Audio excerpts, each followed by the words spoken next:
the 60th anniversary coming up very soon, the future of the show is looking very bright. This is either going to age really well or really poorly, so if you're watching this in the future, you're welcome. I shouldn't have said that. I should not have said that. What's this? A follow-up video?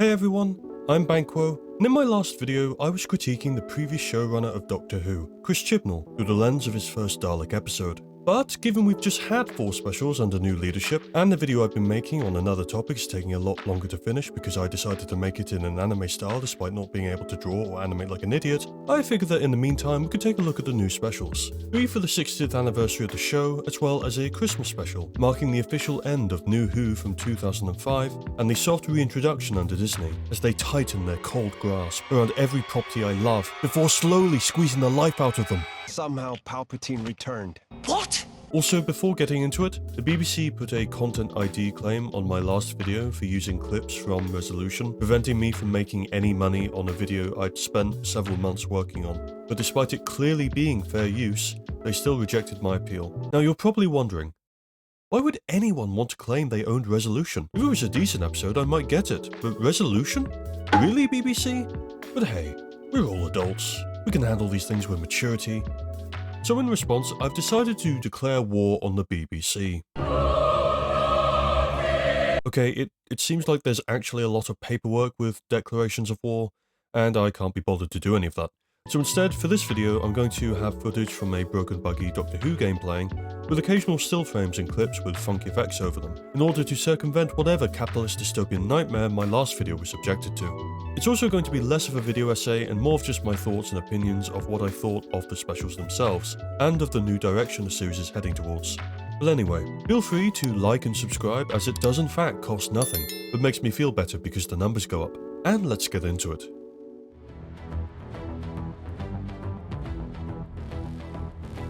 Probably should have said this in the intro, but spoilers for the Doctor Who specials ahead. I've mentioned it so now people can't get mad at me. So Special 1, The Star Beast. Straight away we get a bit of a weird recap, told by the Doctor hanging out in space, quite literally, occasionally cutting to Donna, who kinda looks like she's on a mockumentary. It's an odd choice, especially with the strikingly different presentations for our 2 leads, and makes me feel like this was a late addition to the episode, included to catch people up to speed. I think it might have been better to just play a previously trailer to cover what happened to Donna, because this opening feels quite unnatural and disjointed from the rest of the episode. After the opening, we get the Doctor bumping into Donna. It felt like I was right back in 2008 again, before the dark times. We get an introduction to Donna's daughter Rose, before a spaceship crashes down with everyone watching on and taking pictures, while Donna has her back turned, missing out on yet another alien encounter. It must be said, the comedy in this episode in particular is brilliant. My favourite example is when the Doctor pretends to know Donna through Neris, only to backtrack quickly after realising she's been a little worse for wear. How is she?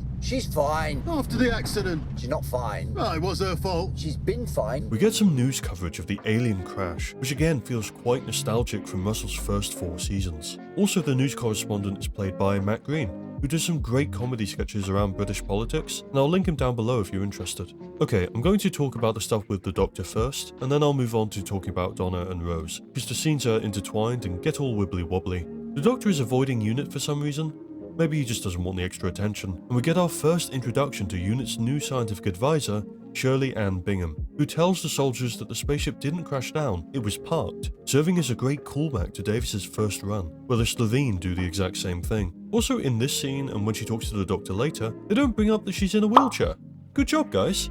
Hopefully this will be consistent and won't have to be brought up again. I mean, the soldiers kind of mentioned it when the construction site didn't have wheelchair access, which felt a little odd for the situation, given you'd usually send in the soldiers before the scientific advisor. But aside from that, it feels pretty natural. I do have a major gripe though, and it's with the Doctor's sonic screwdriver, a device that has already been heavily criticised for being a blatant plot device, especially off the back of Chris Chibnall's run on the show. The last thing I wanted was for the Sonic to become even more overpowered. It being able to make screens or shields out of thin air felt absolutely ridiculous, and this is made worse with hindsight, as this episode is the only time across the 4 specials we see it do stuff like this. It isn't the only time Russell pulls something out of thin air to solve a problem he created across these episodes, but it feels lazy. It doesn't make me care about the plot when the rules can change on a whim.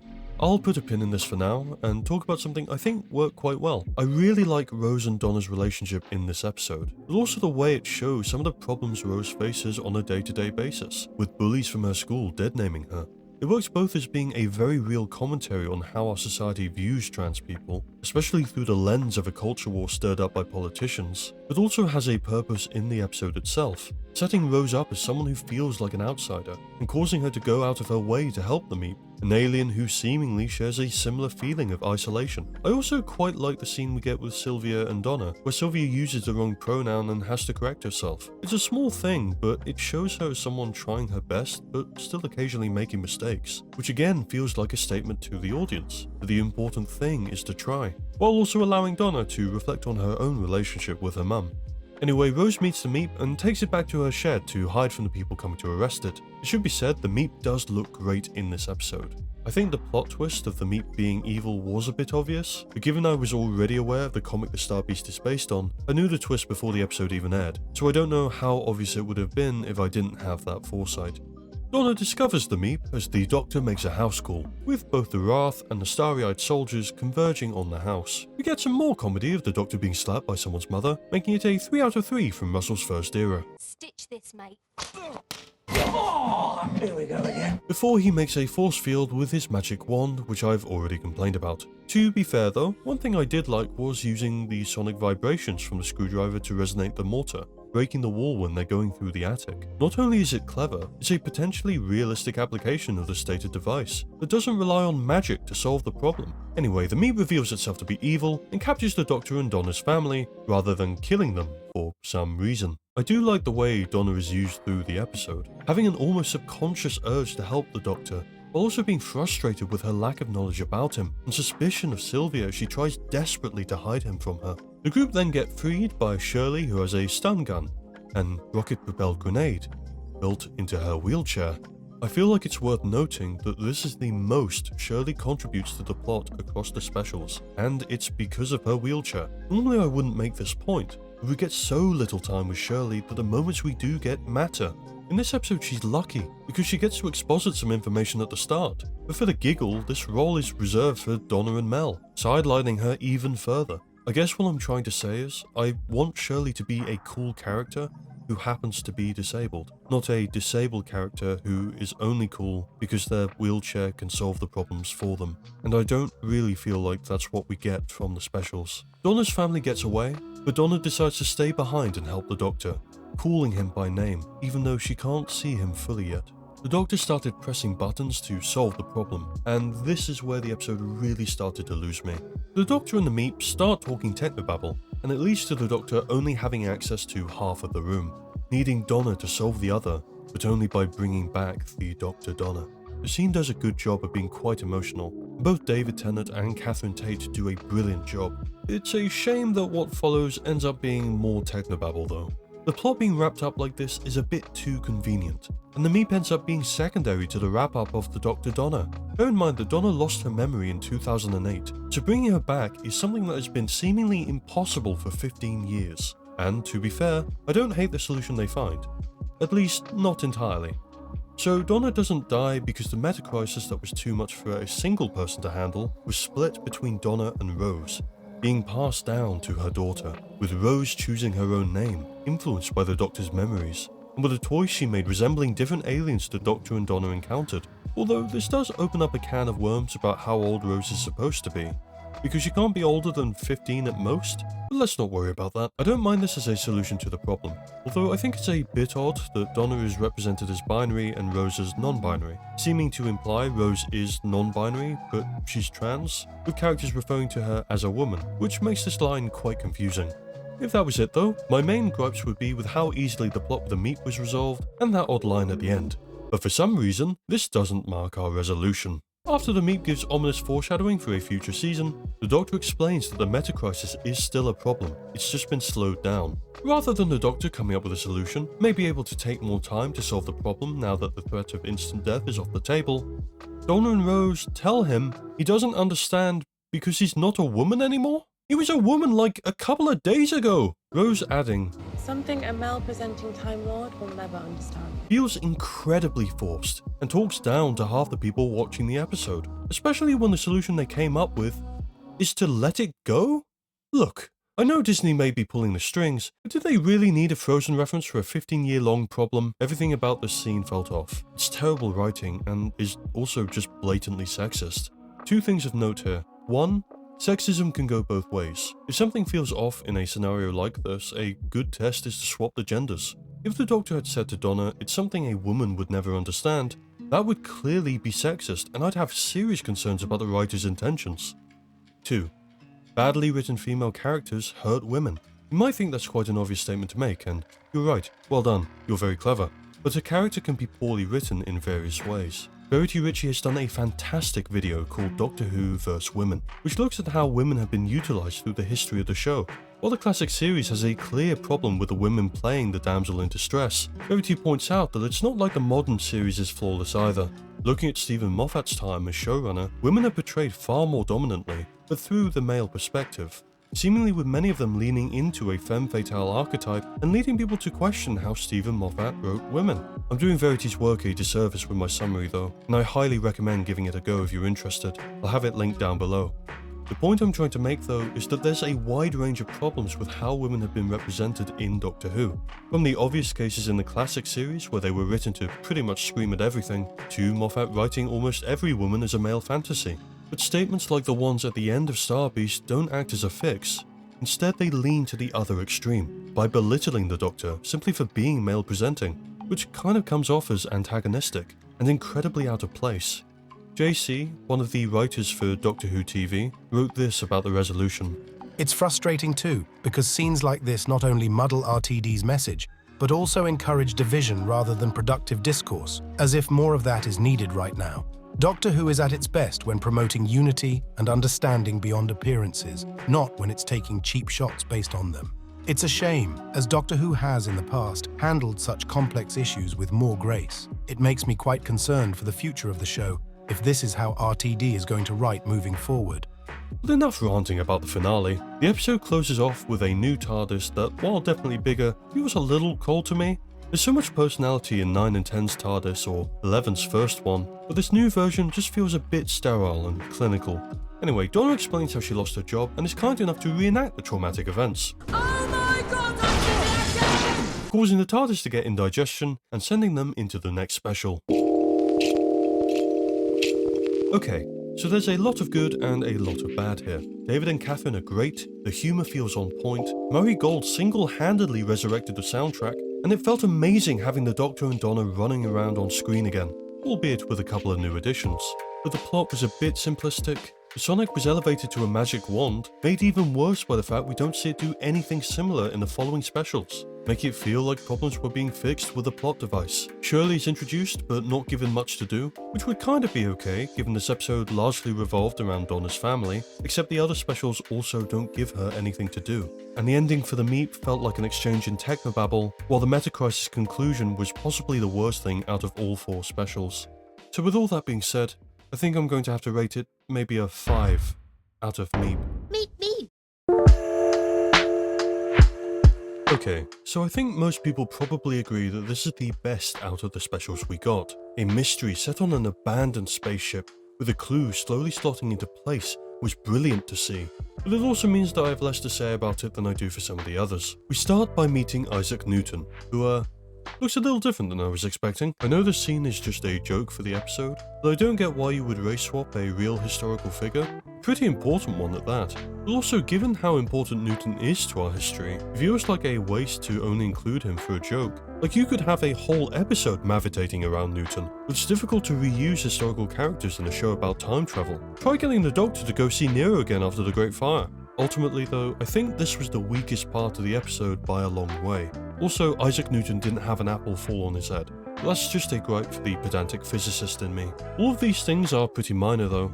I just don't think the joke was worth the effort. Gravity isn't that great of an ongoing gag for me personally, and I would have preferred to start on a spaceship instead. Speaking of though, we get a strong start when we get there, with the Doctor and Donna being dropped off without a Sonic or TARDIS to fall back on. After my complaints about the Star Beast's over-reliance on the Sonic in particular, this episode feels like a direct response, taking away the gadgets and gizmos, leaving the Doctor with nothing but his brain to fall back on, which was a great choice. The Doctor and Donna explore the ship a bit, finding a robot moving at a glacial pace, and trying to figure out the secrets of the ship, while looking out for the hostile threat the TARDIS picked up. They reach the control room, only to find complete nothingness, the void at the edge of the universe, completely barren, and a knock coming from outside. The tension is absolutely fantastic. 18 minutes in and we haven't seen any threat yet, although that does bring us to the next creepy scene. The Doctor and Donna are working on different parts of the ship. As Donna continues working, the Doctor comes back in. She wonders how long her family will wait for her to return. How they'll react if she doesn't. It's writing like this that makes me happy that Russell has come back, getting to see how Donna is working through the situation in her head, and knowing what's at stake if she doesn't make it back. It's a lovely scene. That is, until we see the Doctor still working away. I was super confused when this happened. I was wondering what was going on. But as soon as Donna walked in, I remember feeling a sense of dread building as I watched, and suddenly the questions the Nothings were asking weren't that of friends consoling each other, but of creatures learning about their prey. It's super creepy, and this whole scene is amazing. The chase that follows though is admittedly a bit less so. Right, so I've got an up and a down here. An up for David and Catherine's acting. For each character they play here, they do such a great job and help to make the Nothings incredibly intimidating. But I've also got a down for the CGI. This is probably going to be a bit based on preference, but for me personally, the chase didn't seem that great, because it just looked like David and Catherine enlarged on a green screen with an Instagram filter placed over them. Okay, so hot take incoming, but I feel there needed to be something more to the design of the Nothings when they're being monstrous. If their eyes were empty, hollow like the void, then that might be kinda thematic, maybe with a darkening around their eyelids. It would make them feel a bit more visually distinctive, and could probably help scenes like this work better, at least in my opinion anyway. The pair are able to get away, but get separated in the process, and when they meet again, they can no longer be certain if they're friend or foe. This whole episode is basically a game of Among Us, and one day I'll be able to make a video without referencing it. It taps into some of the lost potential of episodes like the Rebel Flesh and the Almost People. This is what a duplicate story should look like, and the Doctor and Donna trying to test each other is brilliant. I do have another gripe though. This is very much going to be a me thing, but when Donna asked where the Doctor was from, going on to say it wasn't Gallifrey, I was completely taken out of the scene, and all the tension was lost on me. For me personally, I don't know if Russell has plans for the Timeless Child storyline, or whether he just wanted to make his friend feel better, but I don't care. Even if he went back and massively improved on the execution, fundamentally the Timeless Child is still based off a stupid concept. Chosen One stories are boring and overdone to begin with, but when you already have existing lore that you erase to make way for it, that's never going to be something I'm receptive to. I know this is probably more of a me problem, but unfortunately that's how I feel about it, and it affected how I felt about this episode for the worse. I do have to add though, that in this maybe 3-minute scene, we get more of an emotional reaction from the Doctor than anything to do with the Timeless Child in Chibnall's run. Putting how I feel about the topic aside for a moment, we get to see the Doctor vulnerable. Everything they took for granted about their home stripped from them, the trauma and guilt of the Flux, with the Doctor blaming themselves for an event that wiped out half the universe, including the solar system until it magically respawned. Okay, sorry, I tried. For a moment we see the Doctor actually react to everything that happened to 13, letting their guard down. And then, in a moment of weakness, the Not Thing reveals itself. It is utterly brutal and does a great job of traumatizing the Doctor all over again. In the scene from Donna's perspective, we get a similar Guess Who section running parallel, but ending with the Not Doctor contorting itself, which looked a bit goofy. Something about David Tennant's head in between his legs just looked really dodgy and not in the unsettling way I think was intended. The Among Us lobby goes from 2 to 4 player before the imposters are revealed and the Doctor pulls some salt out of nowhere. Where were you hiding that? This is not terrible if you don't think about it too hard, but it does beg the question why he was carrying salt around in the first place and feels a little convenient. Although not to the level the Star Beast was consistently reaching. The Doctor and Donna find another glass wall to hide behind, and we get to understand what has been happening. With the creatures using fear to more easily copy, the ship has been moving slowly, the captain taking her own life to prevent them from completing their goal. The harness knocking on the hull of the ship. The ship has been very slowly counting down to detonation, moving slowly so the creatures can't understand the captain's plan, or at least they couldn't, until the Doctor pieces it together. It feels a little odd when the Doctor says the TARDIS brought them there for the final sequence, as it only managed to potentially sabotage the captain's plan, which seems like a weird insinuation. This leads to the final chase, with the TARDIS reappearing and the Doctor picking the imposter over a crewmate before ejecting her and picking up the right Donna as they manage to escape as the ship blows up. Finally, they're able to return to Earth, greeted by Wilfred in Bernard Cribben's final scene in the show. It is great to see Wilf again, even if it is just for a single scene, and we get a fleeting moment of joy before the world goes mad. Not going out with a bang, but with a giggle.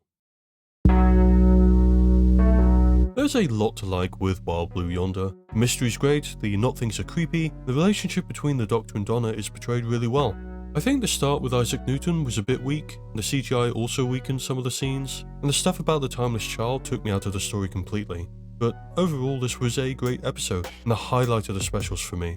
In terms of a rating, it gets 8 Doctors out of a Bernard Cribben's cameo.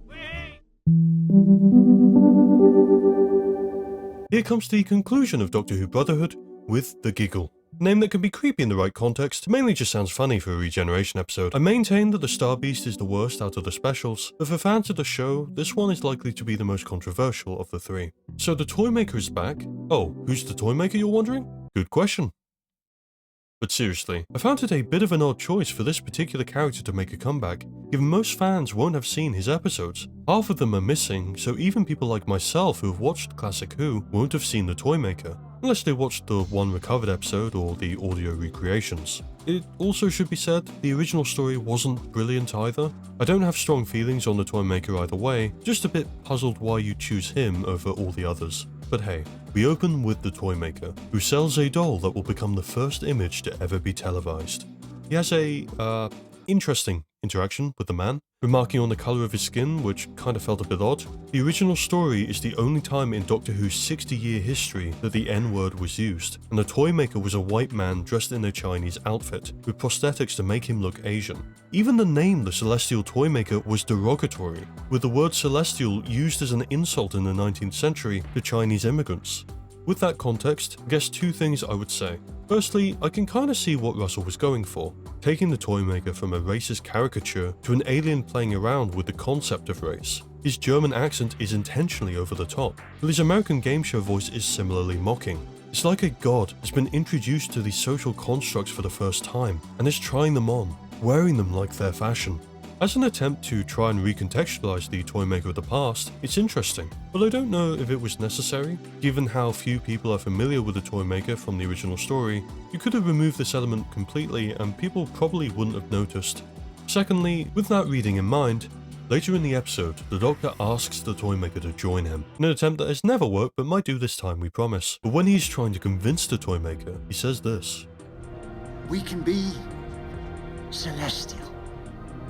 It is a brilliant line, with great delivery from Tennant. It also recontextualizes the first Toymaker story. The term was a racist jab in the original version, but here it is used to mean cosmic grandeur. The term celestial is a beautiful word, and here it is reclaimed by Russell, returning it to the stars. Back in the modern day, everyone loses their minds. Planes crash, men yell at cars in the middle of the road, chaos in general. We get a few minutes of this, our only real time on the ground to see all this unfold, before we're whisked away to Avengers Unit HQ. Jokes aside though, I do like the tower. It looks very cool, kinda Big Brother. wait a minute. We get to see Kate again and get a very convenient explanation about how everyone in unit has magic armbands protecting them from what's happening outside. I know it isn't really important to the episode, but again, how did they get these so quickly? Only 2 days have passed since the events of the Star Beast, and we don't get any information about how the Flinks was able to mass produce armbands and get the people at unit to wear them. It all seems too convenient, to the point where I can hear Russell whispering "don't worry about it" behind me. We get told that everyone on Earth is now under the belief that they are right. Every belief or conspiracy they hold is true, and no one can tell them otherwise. To demonstrate, Kate takes off her armband. This scene is fine. Her cosmic xenophobia makes some sense given the threats encountered by both her and her father, and it being projected onto the Doctor is raw and unfair, doing a great job of showing these fears dominating Kate's rationale. But then she has a go at Shirley because she isn't permanently in a wheelchair? Really? I didn't mention earlier, but Donna makes a joke about parking the Doctor somewhere, and then turns to Shirley to ask if it's offensive or not. Is park rude? Borderline. Like, guys, come on. Have you never interacted with a disabled person before? The park joke would have been fine if it was the only time someone referred to her being disabled, but it's brought up in pretty much every interaction. The Giggle wastes her character. She only gets to say something as a mouthpiece for wheelchair awareness, which frankly feels more insulting. Like she's only there because she's in a wheelchair. What's worse, we don't get to see her shine, because past companion Mel is also there. Kate gets to be the boss of unit, but Donna and Mel have travelled with the Doctor, so we need to see that they're experienced and can handle themselves. And normally that would be fine, but in this case it means that Shirley, the scientific advisor, doesn't get anything to work with. She gets to say it's fine when Kate goes on a weird tirade about her, or if there's a comment about disability she's there, but she isn't a character here. It's deeply disappointing that in a show that is trying to be welcoming to everyone, a disabled character isn't treated like an actual human being. It's like if Captain Jack was constantly only used as an advocate for gay rights. It would weaken his character because the message delivery would feel stunted and unnatural. Of all the hurdles the new series is facing, I didn't expect disability to be one it would immediately collapse on. I genuinely expect more from Russell T Davies, and I hope Shirley will have more of a chance in the new series. Skipping over the commentary about anti-vax, which I thought was okay, Donna figures out that a signal being transmitted is actually musical, tracing back to a laugh, with an image of the puppet from the opening stuck in every screen. The Doctor has a speech about the anger and mistrust not coming from an alien threat, but being darkly human. And I only bring this up because I've heard some people call it a bit preachy, but for me this feels like exactly something the 10th Doctor would have said, and I think it works well here. The Doctor goes back with Donna to the first ever transmission, and the Doctor is drawn to the shop where the doll was bought from. We get a joke about some balls, which was admittedly a bit weird for Doctor Who, and we get our first proper introduction to the toy maker. I like the brief glitches between the past and present. It works well of establishing an old threat, even to people who aren't familiar with the character. Then, we have hide and seek. This whole scene is brilliant, with some horrifying visuals showing what happens to the losers of the toy maker's games. The dolls are also very creepy, with the babies descending from the ceiling. The whole thing is very creative and works really well. We get a recap of everything that happened after the Doctor left Donna, with each companion not technically dying, but not being too spry afterwards either, and the toy maker mocking the Doctor's insistence that some spacey-wacy reason meant everything was fine.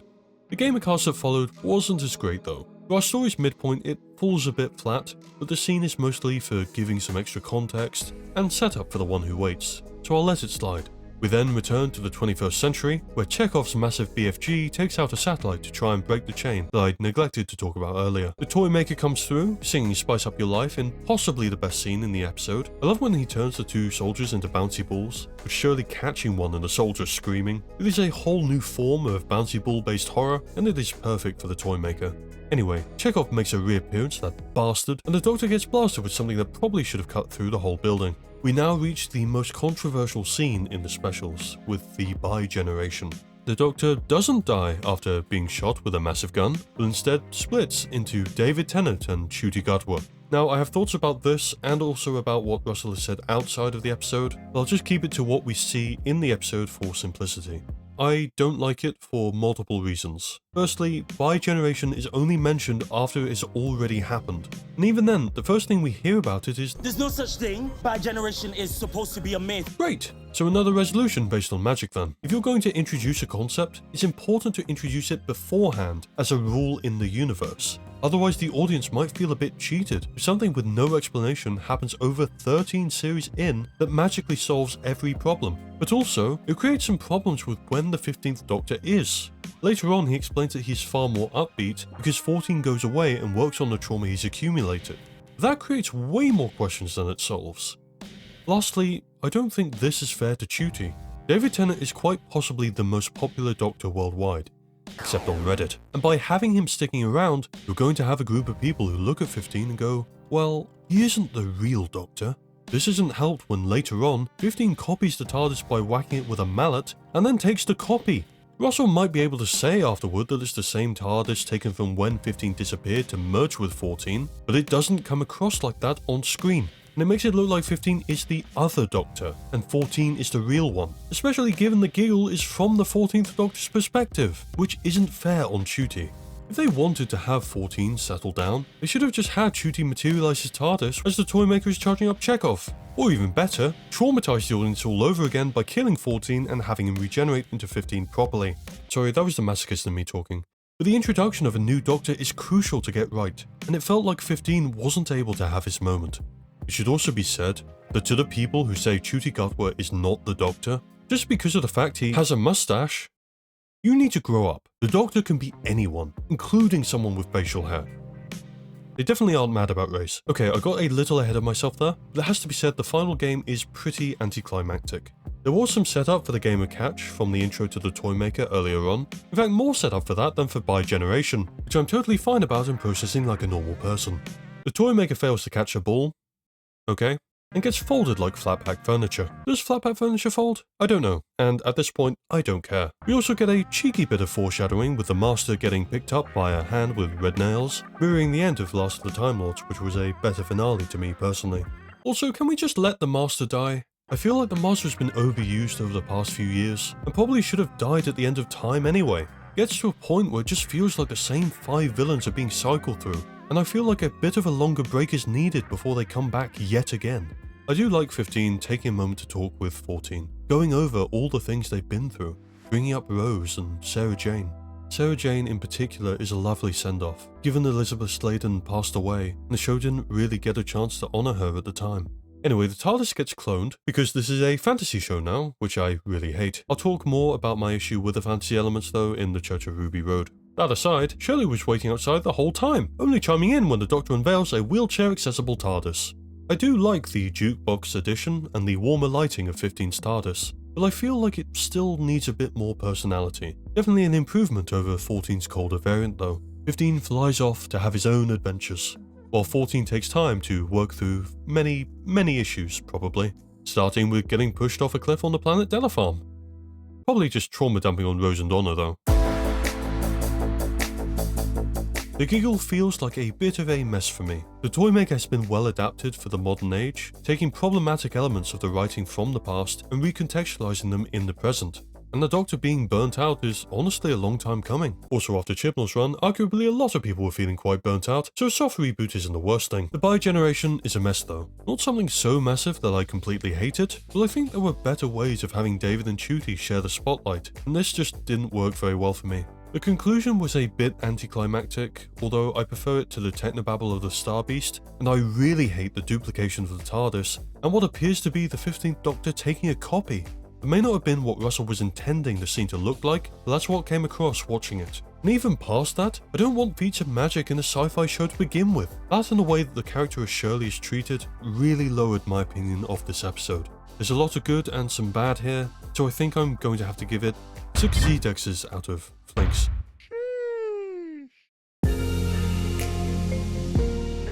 Okay, so this episode is very simplistic and is the true starting point of the soft reset that I've heard some people refer to as Neo-Who. Not sure it's a great name, but there we go. We see Ruby getting dropped off at the Dursleys with a setup for the mystery of who is Ruby's mother. Ruby's kind enough to fill us in on some of the details though in an interview with Davina McCall for some reason, before a goblin tries to kill Ruby after being inspired by Home Alone, I guess. The interview format the show opens with allows for a bit more exposition that would have seemed unnatural otherwise, but we do use it to learn there isn't a trace of Ruby's parents later on, so it doesn't feel separate from the episode. Ruby is a musician, playing keyboard as part of a band, and we follow her as she continues to run into bad luck in the days leading up to Christmas. We get to see the Doctor dancing, again, and he runs into Ruby. There doesn't appear to be any way the Doctor could have moved from the dance floor to helping Ruby so quickly, leading me to wonder if he travelled back in time to talk to her, but given he doesn't seem to say anything cryptic that isn't explained in the episode, I'm probably just reading too much into it. We get the Doctor saving Ruby again, while nearly being flattened by a giant snowman, before a police officer shows up and the Doctor has a bit more of a chance to introduce himself. He's able to take control of the situation, talking around the police officer with ease, even stopping to tell him that his partner will say yes to the ring he bought her. Ncuti pretty much falls into the role of the Doctor seamlessly, and I'm really excited to see more of him. One thing I will say though, this whole scene was requested by Disney.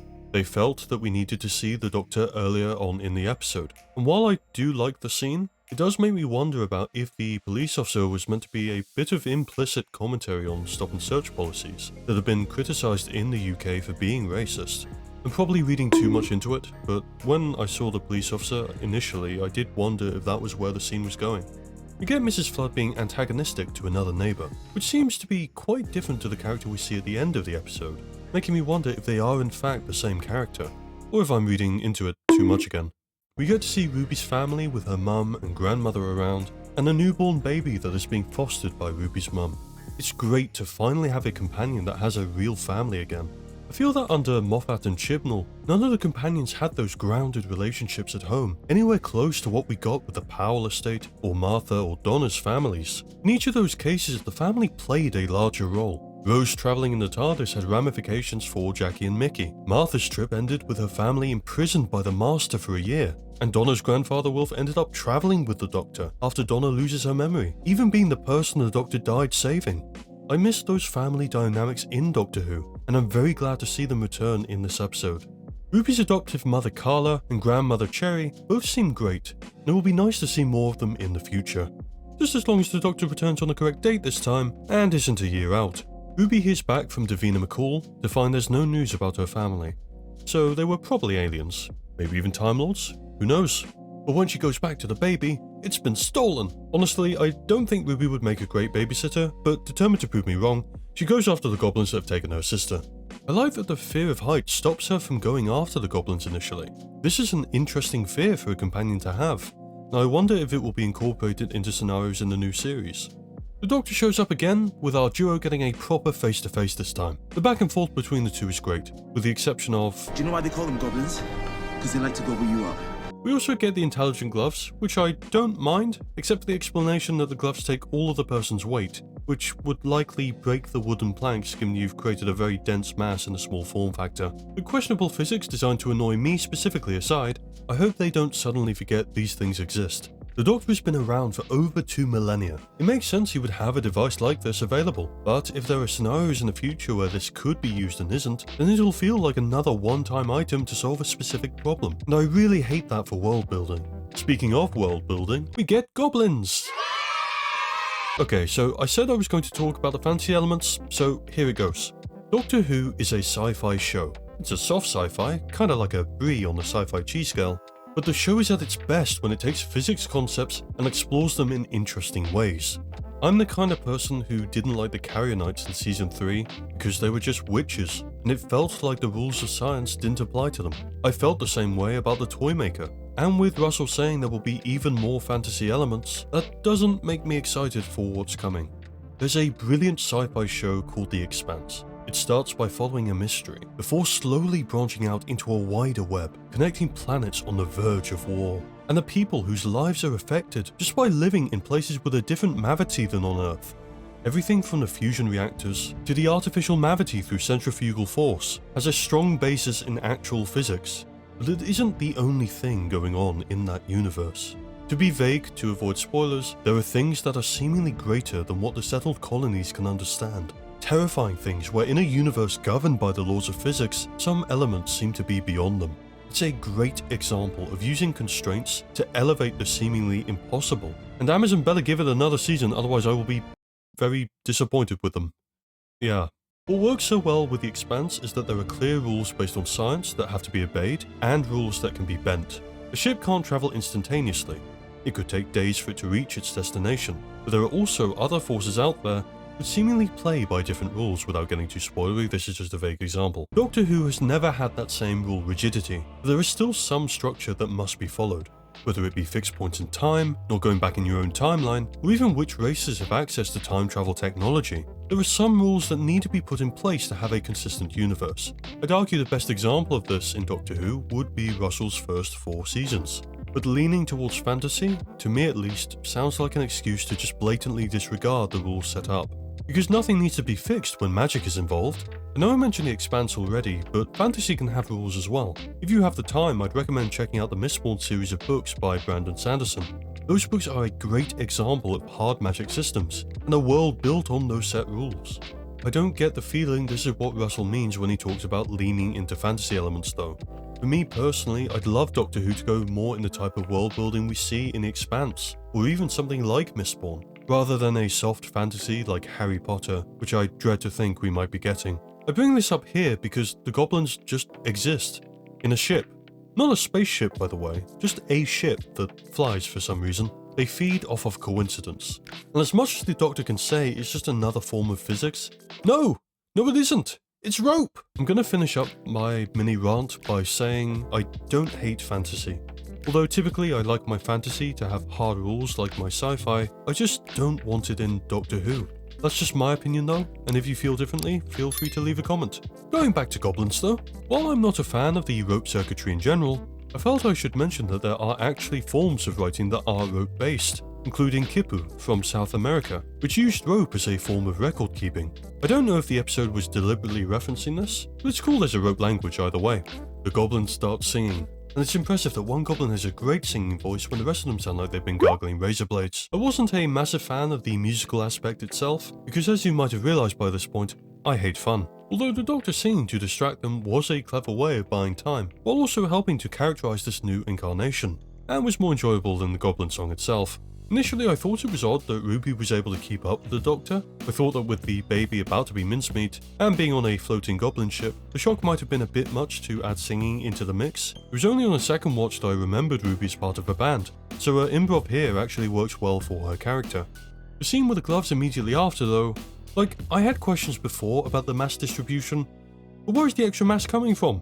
Where, Doc? They put the baby back just as Ruby's mum returns, and they both try to act like nothing happened. Anyway, the goblins, not content to go babyless, decide to go back in time to take Ruby as a baby instead. We get to see Carla and Cherry in a world without Ruby, broken and barely holding on.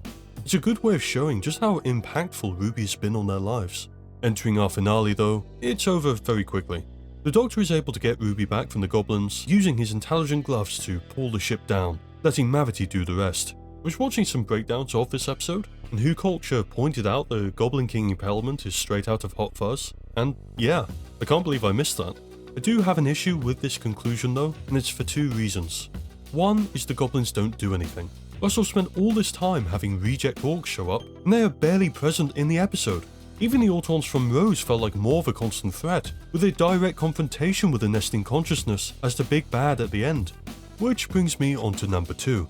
In Rose is the one to defeat the nesting consciousness. She takes an action to save the Doctor and humanity, and as a result the Doctor wants her to travel with him.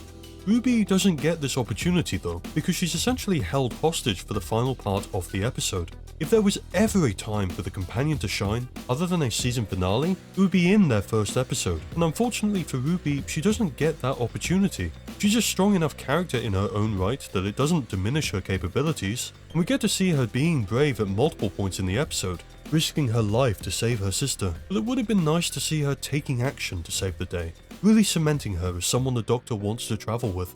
Anyway, we get our happy ending, and Cherry finally gets her cup of tea.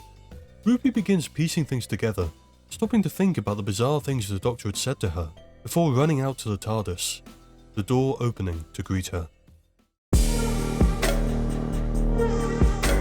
So I have an issue with a lot of the fantasy elements at play, the very simple story and how little the goblins were utilised, but I do really like this episode overall. Ncuti and Millie do a brilliant job as the Doctor and Ruby, and I look forward to seeing more of them in the new series. I really like Ruby's family and pretty much all the character interactions in the episode. While the villains were very bland, they are more there to facilitate those character interactions. I guess I'd like to see more of Ruby, both with her band and as a musician in the future, although given there seems to be an episode around the Beatles coming up, I'm sure it'll probably come up once or twice. Overall, I am cautious about the new season, but optimistic at the same time. Hopefully Russell will be able to recapture the magic of his first 4 seasons. As for this episode, I think I will have to rate it 7 goblins impaled on a church spire.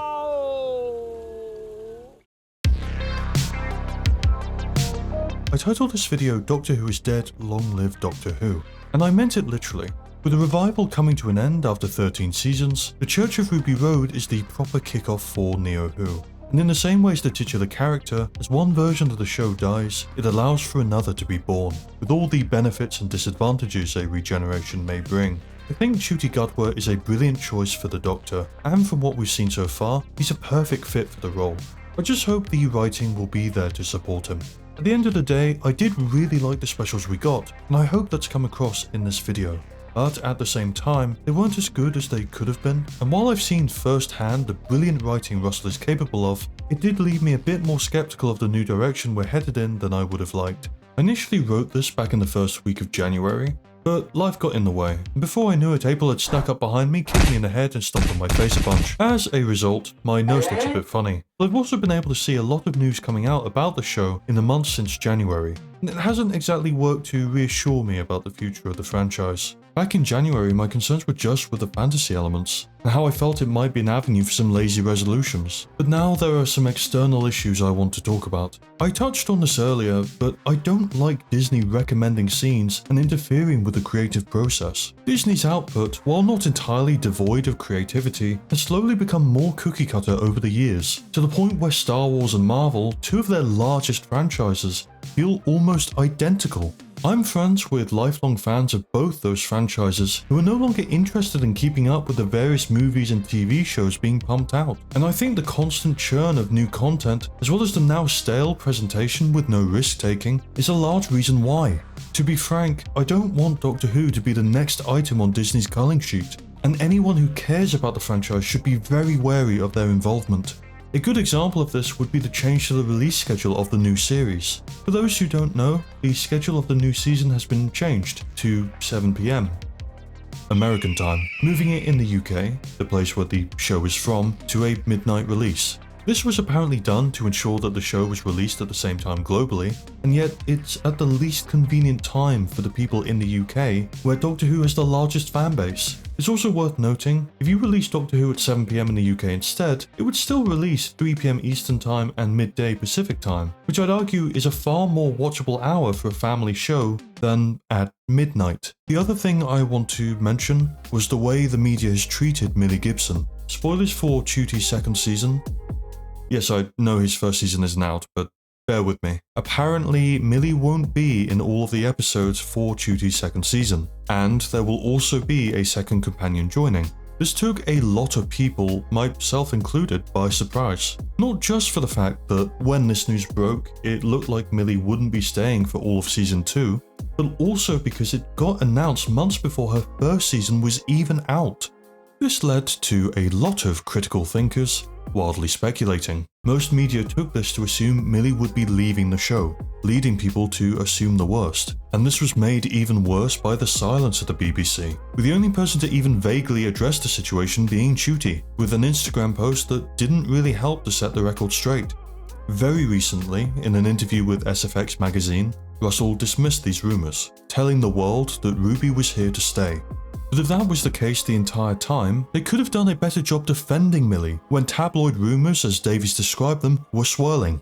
Instead, it appeared like the BBC remained silent, leaving her to fend for herself. I'm glad that Russell has finally set the record straight, but it feels like too little too late, and I really hope Millie is doing okay. And right before I was about to wrap up this segment, we got even more news, with Russell talking to Entertainment Weekly, talking about turning the Timeless Child story into the spine of the whole show. I'm not going to speculate here, because frankly I think there's been way too much revealed already, and I don't want to accidentally spoil anything. I'm also not going to talk any more about the Timeless Child arc. I covered how I felt about it in Wild Blue Yonder, and all I can say is, if Russell does insist on using it, I really hope he keeps the fan reaction to the story in mind. Okay, sorry about all that. Admittedly, there were far more negatives in this section than I would have liked, and I should say that despite that, I am still really looking forward to the new series. I'm just tempering my expectations a little bit. Other than that though, sorry it took so long for this video to come out. I had genuinely been planning to get this video finished in January. I was going to be making a video a month. It was going to be great. But then I ended up moving into a flat, I've been doing a university degree, all while working full time, so there's been quite a bit going on behind the scenes. Still, thank you for watching, and being very patient with me while I try to get everything sorted. I am still planning on releasing that anime video, but that'll probably be something I work on in the background of other videos. I've actually got a little clip of it here.